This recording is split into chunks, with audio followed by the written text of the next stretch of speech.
Hello everyone and welcome back to our channel Biology Impulse. Today in this session we are going to discuss about chapter number 2 of class 11th, that is biological classification. In the previous video of this chapter we have already discussed about the kingdom Monera and Protista. Now in this session we are going to discuss about the rest half of this chapter. So we will start with the kingdom Fungi. With exception to the yeast which are unicellular, the fungi are filamentous. यानी कि अगर हम yeast को छोड़ दें तो इसके अलावा जितने भी फंगी हैं वो सारे filamentous होती हैं. वहीं अगर हम yeast की बात करें तो वो एक यूनिसेल्युलर फंगी है. जितने भी फंगी हैं उनकी जो बॉडी है उसके अंदर एक लॉन्ग थ्रेड लाइक स्ट्रक्चर मौजूद होता है जिसको हम बोलते हैं हाइफी. ये जो हाइफी है ये एक बहुत ही इंपॉर्टेंट कैरेक्टरिस्टिक होती है फंगी किंगडम की. जो नेटवर्क होता है हाइफी का उसको बोला जाता है माइसीलियम.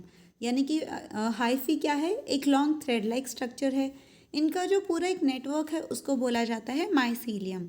वहीं एक और टर्म आती है जिसका नाम है कॉनियोसाइटिक हाइफी. यानी कि अगर हाइफी एक लंबी ट्यूब की फॉर्म में है जिसके अंदर साइटोप्लाज्म है और उसके साथ साथ उसके अंदर अगर मल्टी न्यूक्लिएटेड कंडीशन देखने को मिलती है तो इस टाइप की हाइफी को हम कॉनियोसाइटिक हाइफी भी बोलते हैं. अगर हम फंगी किंगडम के अंदर मोड ऑफ न्यूट्रिशन की बात करें तो जितने भी फंगी हैं वो heterotrophic mode of nutrition show करती हैं. यानी कि ये अपना खाना खुद नहीं बनाती हैं, रेडीमेड खाना लेती हैं. अगर इनके अंदर heterotrophic mode of nutrition show हो रहा है तो वो सैप्रोफिटिक भी हो सकता है और पैरासिटिक भी हो सकता है. सैप्रोफाइट का ये मतलब होता है कि ये वो ऑर्गेनिजम्स होंगे जो कि डेड और डीकिंग ऑर्गेनिज्म के ऊपर फीड करेंगे. वहीं अगर हम पैरासाइट्स की बात करें तो ये वो ऑर्गेनिज्म होते हैं जो कि किसी होस्ट की बॉडी के ऊपर रहते हैं और उसी होस्ट से अपना खाना एक्सट्रैक्ट करते हैं. इसके अलावा जो फंगी हैं वो सिम्बायोटिक एसोसिएशन भी शो करती हैं. सिम्बायोटिक एसोसिएशन का मतलब ये होता है कि यहाँ पे दो ऑर्गेनिज्म दोनों साथ रहते हैं और उनके साथ रहने से दोनों को फ़ायदा होता है. यानी कि इस टाइप के इंटरैक्शन के अंदर म्यूचुअल बेनिफिट देखने को मिलता है ऑर्गेनिजम्स के अंदर. अब जो फंगी है वो सिम्बायोटिक एसोसिएशन शो करती है एल्गी के साथ भी और हायर प्लांट के साथ भी. अगर एल्गी सिम्बायोटिक एसोसिएशन शो कर रही है फंगी के साथ तो उसको हम बोलते हैं लाइकेन. वहीं अगर फंगी सिम्बायोटिक एसोसिएशन शो करती है हायर प्लांट के साथ तो उसको हम बोलते हैं mycorrhiza. Next is reproduction in fungi. तो जो फंगी है वो 3 तरीके से रिप्रोड्यूस कर सकती है. वेजिटेटिव प्रोपोगेशन भी हो सकता है, एसेक्सुअली भी कर सकती है और सेक्सुअली भी रिप्रोड्यूस ये कर सकती हैं. अगर वेजिटेटिव रिप्रोडक्शन यहाँ देखने को मिल रहा है तो वो 3 तरीके से हो सकता है. फ्रेगमेंटेशन हो सकता है, फिजन हो सकती है और बडिंग भी हो सकती है. फ्रेगमेंटेशन के अंदर एक ही फंजाई अलग अलग फ्रेगमेंट्स के अंदर ब्रेक डाउन हो जाएगी और उससे एक नया इंडिविजुअल बनेगा. अगर हम फ्यूजन की बात करें तो यानी कि एक फंगी अपने आप को स्प्लिट कर लेगी डिफरेंट पार्ट के अंदर और वो जो हर एक पार्ट है वो एक नया इंडिविजुअल फॉर्म कर सकता है. वहीं बडिंग के अंदर एक बड अराइज होती है और जब वो बड डेवलप हो जाती है तो वो सेपरेट हो जाती है फ्रॉम द पेरेंट बॉडी और एक नया ऑर्गेनिज्म बना लेती है. अगर एसेक्सुअल रिप्रोडक्शन की बात करें तो यहाँ पे स्पोर्स बनते हैं और उन स्पोर्स को बोला जाता है कॉनिडिया. वहीं अगर हम सेक्सुअल रिप्रोडक्शन की बात करें तो यहाँ पे oospores, आस्कोस्पोर्स और जूस्पोर्स देखने को मिल सकते हैं. अब हम थोड़ी सी बात करेंगे फंगी के सेक्सुअल साइकिल स्टेजेस के बारे में. तो जो सेक्सुअल साइकिल होती है इसके अंदर 3 मेन स्टेजेस आती हैं. जो सबसे पहली स्टेज है दैट इज़ प्लाज्मोगैमी, जो सेकेंड फेज़ है दैट इज़ कैरियोगैमी और जो थर्ड फेज़ है दैट इज़ मियोटिक डिवीजन वाली फेज़. अगर हम बात करें प्लाज्मोगैमी के बारे में तो यहाँ पे प्रोटोप्लाज्म का फ्यूजन होता है एक मोटाइल और नॉन मोटाइल गैमेट के बीच में. यानी कि एक मोटाइल गैमेट होगा, दूसरा नॉन मोटाइल गैमेट होगा और उनका जो प्रोटोप्लाज्म है वो आपस में फ्यूज़ कर जाएगा. उसको हम बोलते हैं प्लाज्मोगैमी. प्रोटोप्लाज्म होता है living content of the cell या फिर साइटोप्लाज्म प्लस न्यूक्लियस को भी हम प्रोटोप्लाज्म बोलते हैं. तो यानी कि यहाँ पे 2 गैमेट्स का प्रोटोप्लाज्म फ्यूज़ होगा. वहीं अगर हम कैरियोगैमी की बात करें तो यहाँ पे जो 2 न्यूक्लियाइज हैं उनका फ्यूजन होगा. जो कैरियो है, कैरियो का मतलब ही होता है न्यूक्लियस, यानी कि यहाँ पे न्यूक्लियाई का फ्यूजन देखने को मिलेगा. वहीं जो थर्ड स्टेज है यहाँ इस स्टेज के अंदर जो जाइगोट होता है उसके अंदर मियोटिक डिवीजन होता है जिसकी वजह से हैप्लॉइड स्पोर्स बनते हैं. हमें ऑलरेडी पता है कि जो मियोटिक डिवीजन है इसके अंदर 2 सब्सिक्वेंट डिवीजन होते हैं जिसकी मदद से जो एक सिंगल मदर सेल है उससे अल्टीमेटली 4 डॉटर सेल बनती हैं। यानी कि एक डिवीजन से कितनी डॉटर सेल बनी, 4 डॉटर सेल यहाँ पे देखने को मिलती हैं। और इसके साथ साथ मियोटिक डिवीजन के अंदर जो क्रोमोसोम नंबर हैं वो भी हाफ हो जाते हैं। तो इसीलिए यहाँ पे जो स्पोर बनते हैं वो क्या बनते हैं, हैप्लॉइड बनते हैं, यानी कि इनके पास half of the number of chromosomes present होते हैं। इसके अलावा इनके अंदर एक डाइकैरियोफेज भी देखने को मिलती है। ये जो डाइकैरियोफेज है ये एक ऐसी कंडीशन है जिसके अंदर यहाँ पे जो डाइकैरियोटिक फेज है, स्टेज है, वो देखने को मिलती है। डाइकैरियोटिक का मतलब ये, डाई का मतलब होता है 2, कैरियोट का मतलब है न्यूक्लियाई, यानी कि यहाँ पे एक सेल के अंदर 2 न्यूक्लियस देखने को मिलते हैं। इसी फेज को हम डाइकैरियोफेज भी बोलते हैं और ये हमें देखने को मिलती है प्लाज्मोगैमी और कैरियोगैमी के बीच में। और स्पेशली अगर हम बात करें तो फंगी की 4 क्लासेस हैं, उन 4 में से जो एस्कोमाइसिटीज़ और जो बेसिडियोमाइसिटीज़ हैं उनके अंदर ये डाइकैरियोफेज देखने को मिलती है। अब हम बात करते हैं फंगी की अलग अलग क्लासेस के बारे में। तो जो फंगी हैं उनके अंदर 4 मेन क्लासेस होती हैं।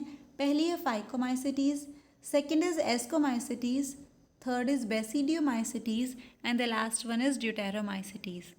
अब हम इन्हीं चारों को एक एक करके डिटेल में पढ़ेंगे। सबसे पहले हम बात करते हैं फाइकोमाइसिटीज़ के बारे में। तो नॉर्मली जितने भी डीकेइंग वुड्स वगैरह होती हैं उनके ऊपर ये ग्रो करती है और ये एक ऑब्लिगेट पैरासाइट के जैसे फंक्शन करती है। ऑब्लिगेट पैरासाइट का मतलब ये होता है कि ये ऐसे ऑर्गेनिज्म हैं जो कि विदाउट सूटेबल होस्ट के अपनी लाइफ साइकिल को कंप्लीट नहीं कर सकते हैं। अगर इनको इनका सूटेबल होस्ट ना मिले तो ये आगे रिप्रोड्यूस करने की कैपेबिलिटी नहीं रखते हैं। तो ये जो फाइकोमाइसिटीज़ हैं ये एक ऑब्लिगेट पैरासाइट की जैसे फंक्शन करती हैं, यानी इनको एक होस्ट की ज़रूरत है। जो इनके अंदर माइसीलियम है, अब हमने स्टार्टिंग में ही बात करी थी माइसीलियम क्या था, नेटवर्क ऑफ हाइफी था। तो इनके अंदर जो माइसीलियम है वो एसेप्टेट होता है और कॉनियोसिटिक होता है। तो अब ये जो माइसीलियम है इसके अंदर 2 कंडीशन हो सकती हैं, या तो ये सेप्टेट हो सकता है या फिर ये असेप्टेट हो सकता है। एक बार हम डिटेल में देख लेते हैं कि सेप्टेट और असेप्टेट होता क्या है।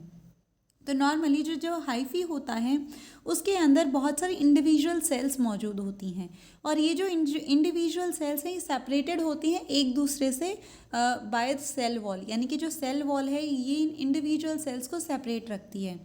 इस कंडीशन को हम बोलते हैं सेप्टेट। वहीं जो असेप्टेट कंडीशन है उसके अंदर ये जो इंडिविजुअल सेल्स हैं इनके बीच में सेल वॉल देखने को नहीं मिलती हैं और जो न्यूक्लियाई है वो पूरी हाइफी के अंदर स्प्रेड आउट होता है। तो जिनके अंदर ये सेल वॉल की मदद से जो इंडिविजुअल सेल्स सेपरेटेड हैं उनको तो हम बोलते हैं सेप्टेट, और जहाँ पे सेल वॉल नहीं है और जो इंडिविजुअल सेल हैं वो सेपरेटेड नहीं हैं उनको हम बोलते हैं असेप्टेट माइसीलियम।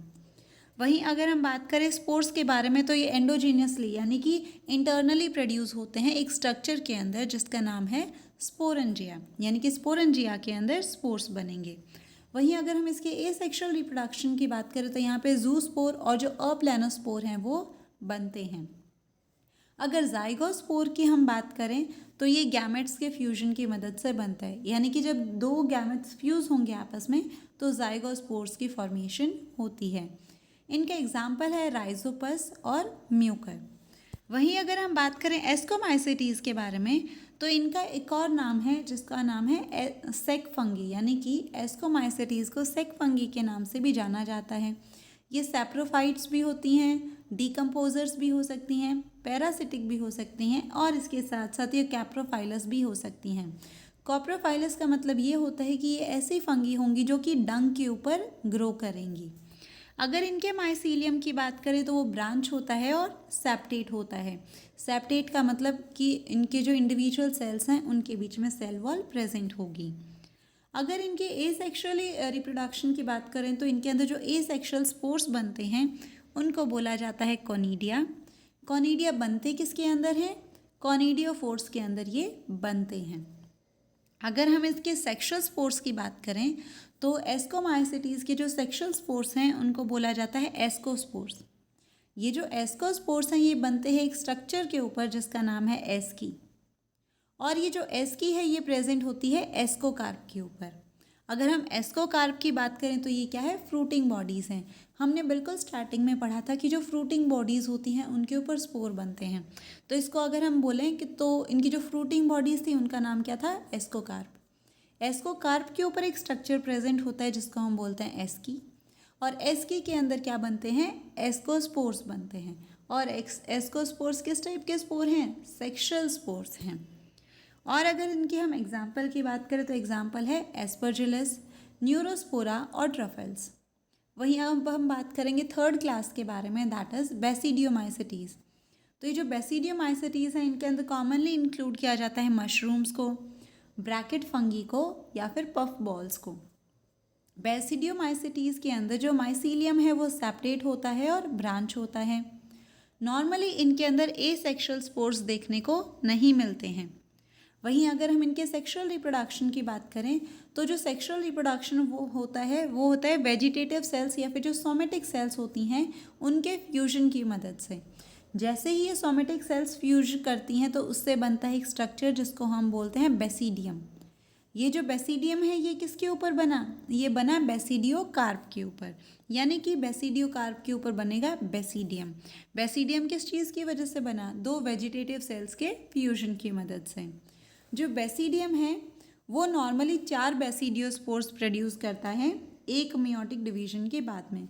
हमने अभी थोड़ी देर पहले बात करी थी कि जो मियोटिक डिवीजन है उसके अंदर एक मदर सेल के अंदर 2 सब्सिक्वेंट डिवीजन होते हैं जिसकी मदद से अल्टीमेटली एक मियोटिक डिवीजन से 4 डॉटर सेल्स देखने को मिलती हैं।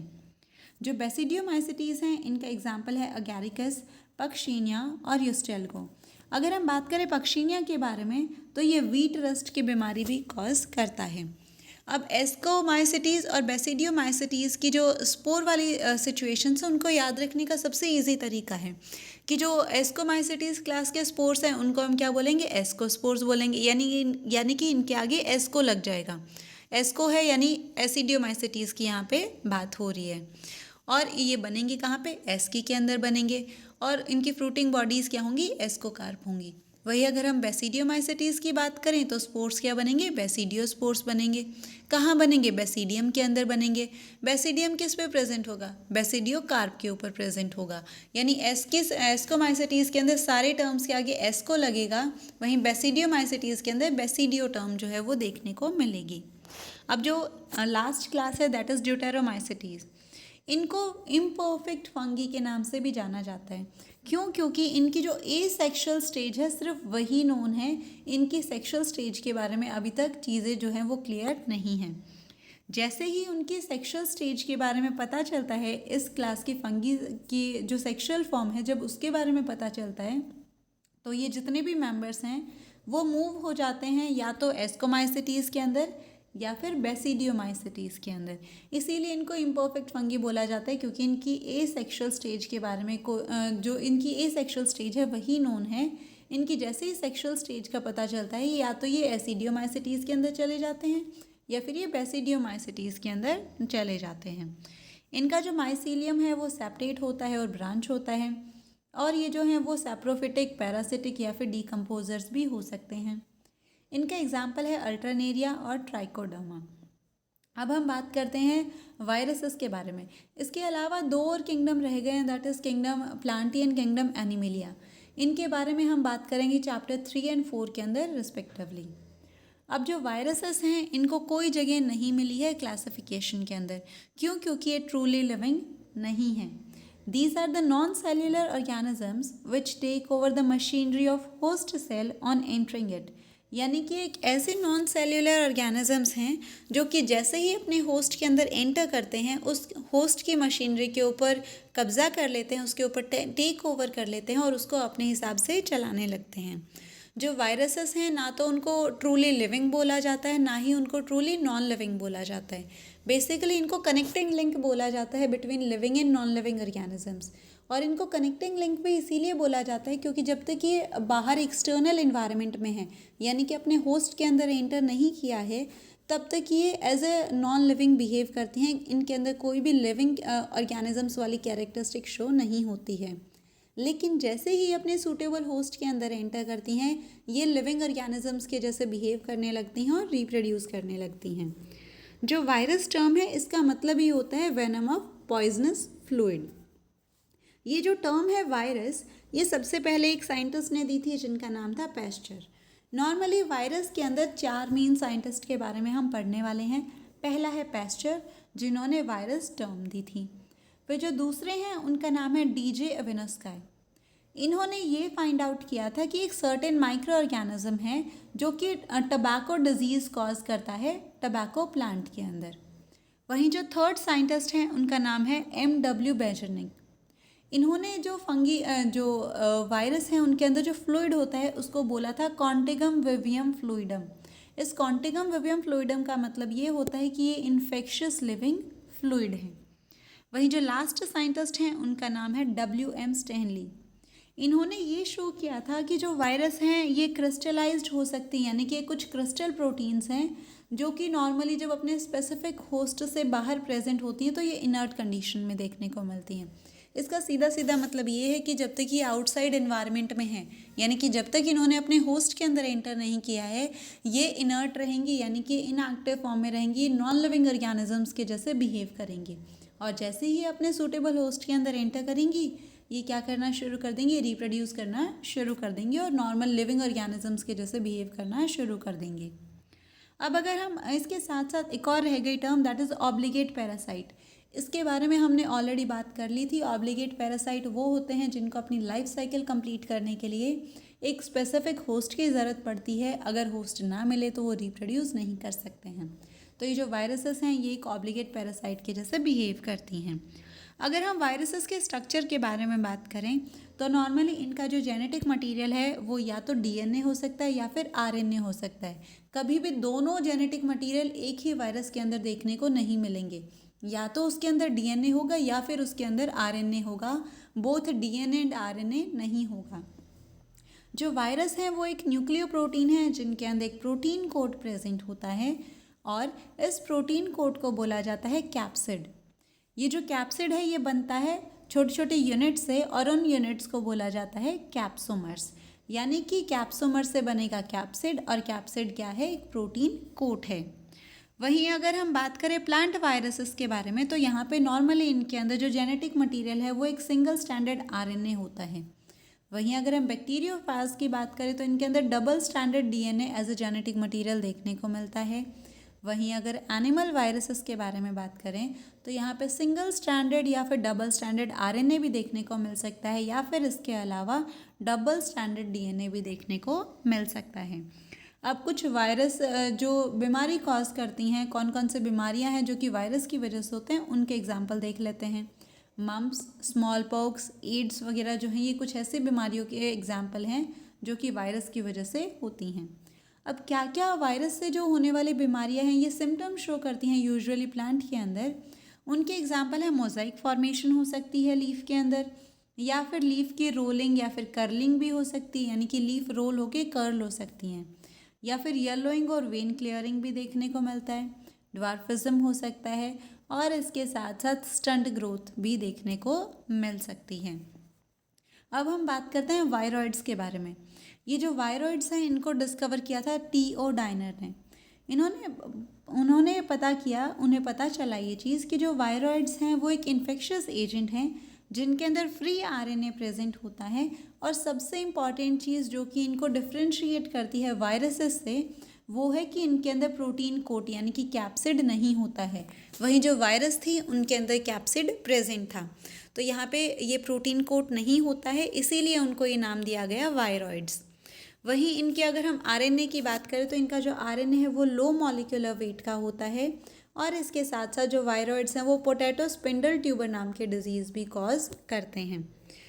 इसके अलावा हम बात करेंगे लाइकेंस के बारे में। तो जो लाइकेंस है वो एक सिम्बायोटिक एसोसिएशन होते हैं एल्गी और फंजाई का।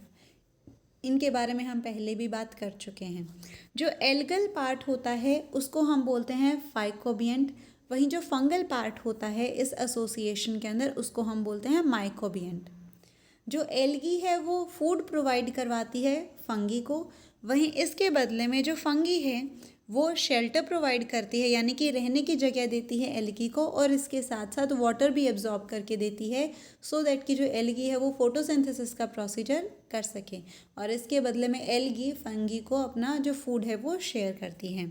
इसके अलावा जो लाइकेंस है वो एक गुड पॉल्यूशन इंडिकेटर के जैसे भी फंक्शन करते हैं, क्योंकि जो पॉल्यूटेड एरियाज़ होते हैं उनके अंदर लाइकेंस ग्रो नहीं करते हैं।